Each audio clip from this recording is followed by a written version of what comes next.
Bienvenue pour la clôture de cette deuxième journée de la Semaine Brésil à Paris 8, organisée par l'université et pilotée par le service des relations internationales avec l'action culturelle et artistique, la bibliothèque de Paris 8, et sous la gouvernance, sous la houlette de Armelle Enders, ici présente, qui est la grande instigatrice du colloque Périphérias, qui continue demain et après-demain, pendant 3 jours. Et vous verrez, vous avez le programme, il y a des animations toute la journée. Et ce soir, donc, c'est le concert Villa-Lobos-Bartók. Denis vous en dira un petit peu plus sur ses compositeurs tout à l'heure.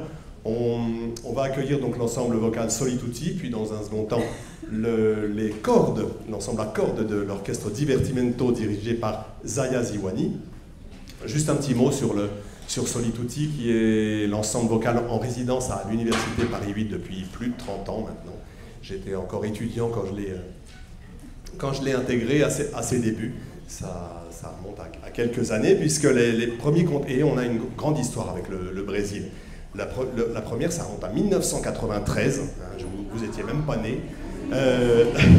Quand on faisait déjà une grande tournée, c'était un grand projet avec Evelyne Andréani, qui était on a une pensée pour elle, qui était la créatrice du département musique à l'université Paris 8, donc du temps de Vincennes en 68. C'était une compositrice et une grande pédagogue également. Elle nous a emmenés pendant un mois avec une messe avec des instruments de percussion gigantesques qu'on traversait le Brésil en camion, tout ça, c'était un grand souvenir.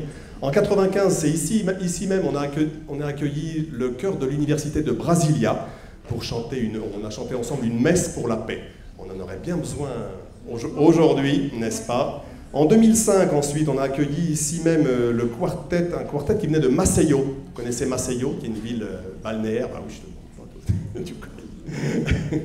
Le quartet de Josélio Rocha. Et on avait créé alors une pièce de Egberto Gismonti. Et puis en 2008 et 2009, c'était les derniers projets, et on a même emmené les étudiants du Petit Cœur, c'était une prouesse à l'époque.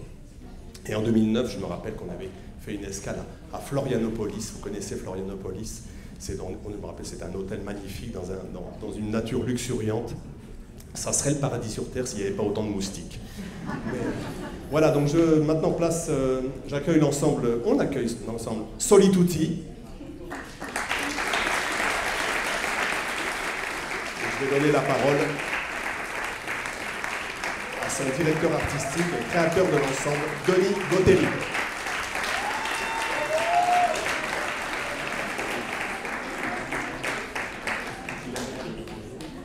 Donc bonsoir, nous sommes très heureux d'être là dans le cadre de l'année du Brésil.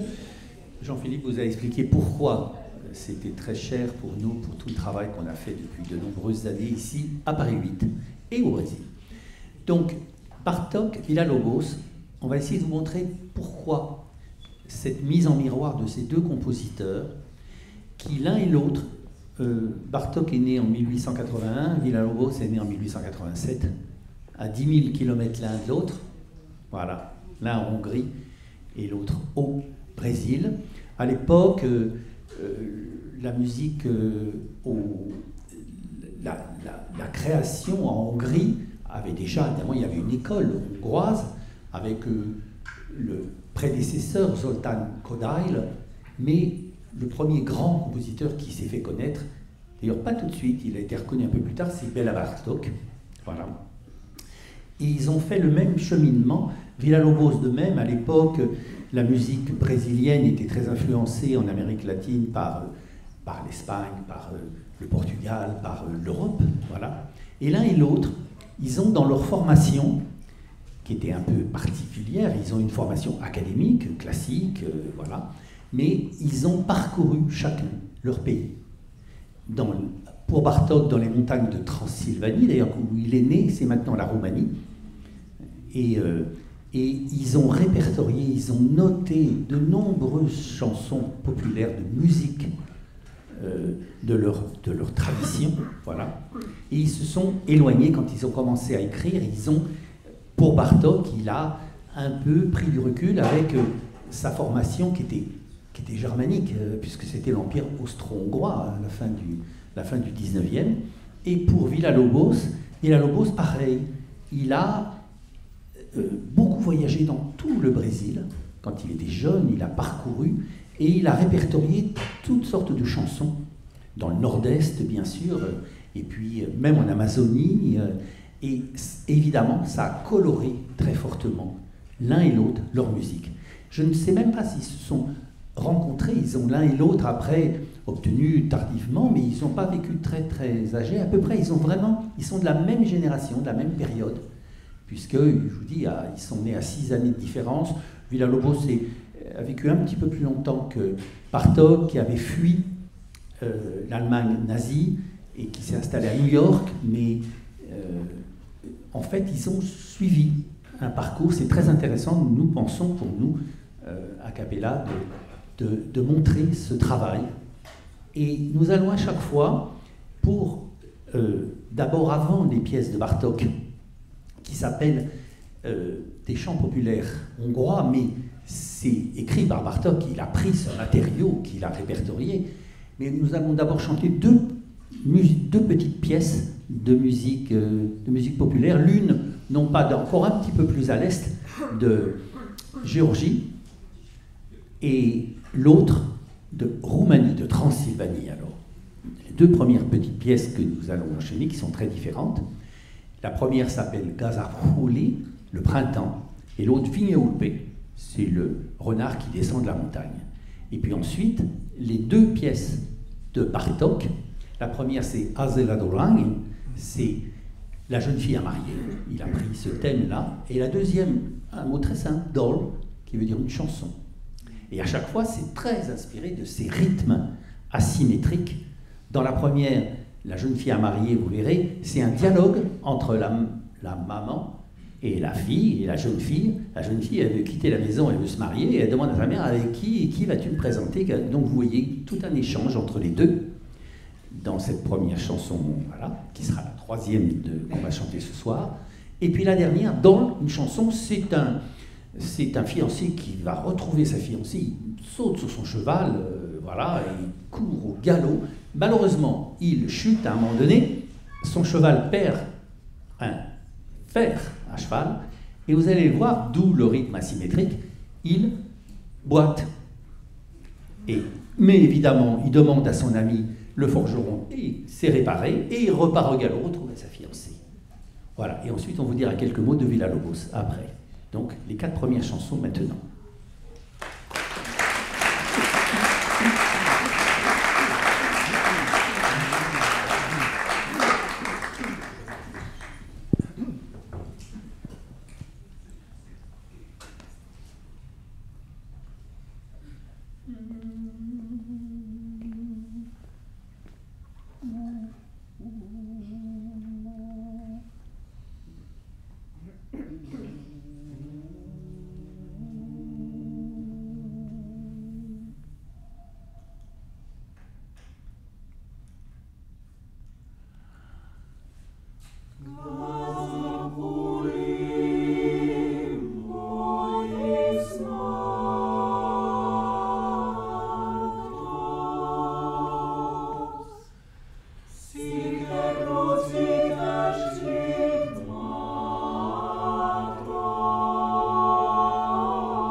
Hey, Salko moga perik janko mindan lecz labaron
Donc, Rio, puisque Villa-Lobos, qui a quand même beaucoup voyagé, beaucoup parcouru tout son pays, est né à Rio et est mort à Rio de Janeiro. Voilà. Et parmi les pièces qu'on va vous chanter, une première pièce, enfin, une série de 2 chansons caractéristiques qui vient quand il a parcouru un peu une partie de l'Amazonie et qu'il a répertorié. Alors ce n'est pas en brésilien, c'est pas en portugais, c'est dans une langue, c'était les premiers Amérindiens avec qui ils avaient communiqué, qui s'appelle, cette langue, elle est répertoriée d'ailleurs, elle a été transcrite avec la phonétique brésilienne, et c'est le Nhengatu. Nhengatu. Et ça raconte, c'est un peu dans cette histoire, une histoire, quand on le traduit, c'est « Il était une fois ». Alors la première, c'est « Il était une fois une maman qui berce son enfant dans le hamac ». Et alors à chaque fois, vous allez entendre le mot « Yurupari ». Yurupari, ce sont les mauvais génies de la forêt. En fait, que ce soit dans l'Amazonie ou que ça a été dans les forêts de Transylvanie, il y avait le loup, bah là c'est le Yurupari. Et donc le Yurupari, bah, il joue des tours à la maman. Et il vient lui voler son enfant, voilà. Et vous allez entendre, alternativement, quand on dit dans cette langue, main, c'est maman, maman, maman. Il appelle sa maman. Mais en fait, c'est Yurupari qui les trompe. Voilà. Et puis la deuxième chanson, vous allez encore entendre des maignan. Là, c'est autre chose. Il était une fois un homme qui part à la chasse et Yurupari lui joue un mauvais tour. Il transforme une biche en une femme. Et donc, voilà. Et pareil, vous allez entendre l'enfant de la biche qui d'ailleurs pleure. Vous allez l'entendre pleurer. Vous allez reconnaître quand il pleure. Et donc c'est cette histoire où le Yurupari, à chaque fois Yurupari, à la fin il s'en va, il est tout content, il dit « Je vous ai bien eu ». Voilà cette histoire où il a retransmis évidemment dans son écriture à lui, un peu comme Bartók. Et c'est très tonal, quarte et quinte, c'est ce qui lui fait penser à cette musique qu'il a pu entendre dans les forêts.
La deuxième pièce de Villa-Lobos qui est différente, mais on va. Non, non, lui, il marche pas. Si, il marche. Ok, oui, ça marche. Donc, voilà, Villa-Lobos a écrit toute une série, un peu comme Berio avait écrit les Sequenza, mais un peu plus tard. Donc voilà, il a écrit une série qui est évidemment le produit de son éducation aussi. Il aimait bien sûr les grands compositeurs européens, dont Bach, et il a écrit une série de 10, il a appelé ça des Bachianas brasileiras. Le mot de Bachianas, c'est pas une bacchanale, ça vient de Bach, voilà, où il a donc pris l'idée, ça démarre par un choral au début, et ensuite une fugue, dans laquelle il a évidemment mis toutes ces couleurs personnelles de son écriture, qu'il a utilisé dans... Voilà. Et alors, il en a écrit des bachianas pour pour instruments. La plus connue, c'est la numéro 5, qui est pour un ensemble de violoncelles et une voix, une mezzo, une soprane, et 10 violoncelles qui l'accompagnent. Si vous l'écoutez, la numéro 5, je suis sûr que vous la connaissez, ça a contribué à le faire connaître par le grand public, bien sûr, mais il en a écrit pour petit ensemble, pour orchestre et autres. Et puis, dans tout ce qu'il avait répertorié, il rêvait d'en faire une pour voix. Donc, il a écrit la numéro 10 pour voix d'abord. Puis ensuite, comme il n'avait pas tellement à la faire chanter, il l'a transcrit aussi. Il existe une version pour orchestre à cordes. Mais là, ce soir, bien sûr, nous vous présentons la version pour voix, et qui fait le lien, évidemment, avec la deuxième partie. La deuxième partie, il y aura un orchestre à cordes, bien sûr, dirigé par Zaya Zioeni.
chante, donc on ne le chante pas encore par cœur.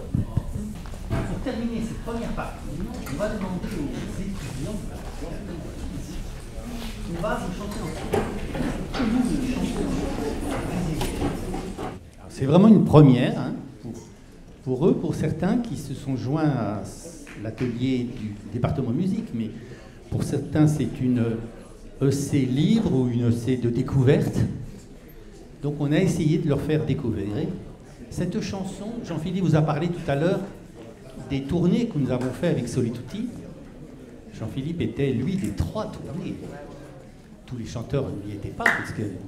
Et, entre autres, cette chanson, elle vient du nord-est du Brésil, du Sertão. S'il y a des Brésiliens ici, peut-être, ou qui parlent brésilien, non? Voilà, aussi les deux. Bien, si on les laisse s'installer, voilà, calmement. Alors, je me doutais qu'ils allaient se coller au fond. Donc, ils vont s'avancer de 2 mètres.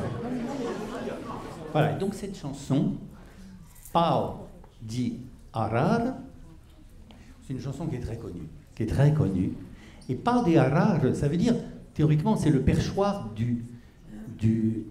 de l'arare et de Cacatoès, du perroquet, voilà.